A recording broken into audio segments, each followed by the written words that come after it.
On my wedding day, my fiancé and my younger sister Rachel were caught doing the dirty in the private lounge. I immediately became a laughingstock until my childhood friend Jason Law publicly proposed to me, defending my honor. After we got married, he was the perfect husband, except for his performance in the bedroom. It was like his heart was never in it. I only managed to get pregnant after going for IVF this year. After that, he became even more protective of me. I once believed he was my sanctuary, until I overheard his conversation with his friend. "You're ruthless, Jason. Nina's so good to you. How could you swap out her egg with Rachel's just because Rachel is too afraid of the pain to give birth? The baby's due in 2 months. What do you plan to do then?" Jason was silent for a bit, then he sighed. "I'll give Rachel the baby once it's born. It's one of her greatest wishes, after all. As for Nina, I'll tell her the baby died. I'll make it up to her by staying with her for the rest of her life." So that was how it was. He only protected me so gently for her sake. I turned around and immediately made a surgery appointment. I was throwing away this filthy baby, and this false marriage. "Aren't you worried Nina will discover the truth?" Jason Law was quiet for a moment before saying, "She won't find out." "Are you sure? She trusts me." His tone was certain. "She won't suspect a thing if I'm the one telling her." After another short silence, his friend said, "As long as you don't regret it." Jason chuckled lightly. "I won't." So that was how it was. I stood outside the door, my nails digging into my flesh.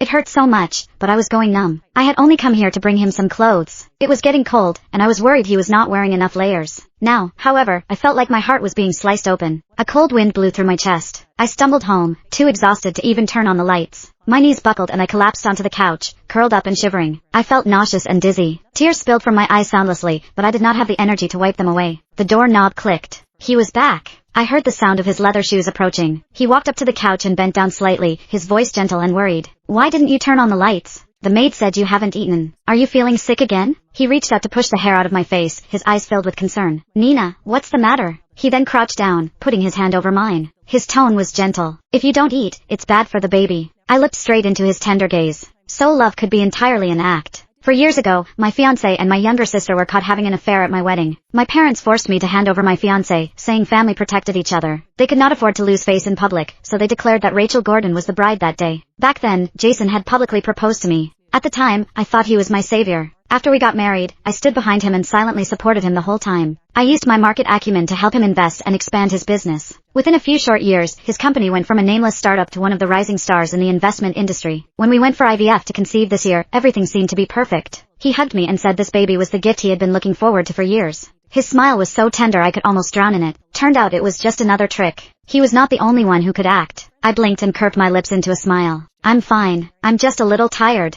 My voice was soft and slightly tired, as though nothing was amiss. He heaved a sigh of relief and comforted me gently. "Okay. Sleep early tonight." "Why not? I could play this game before the surgery. After that, the curtains would fall on the charade.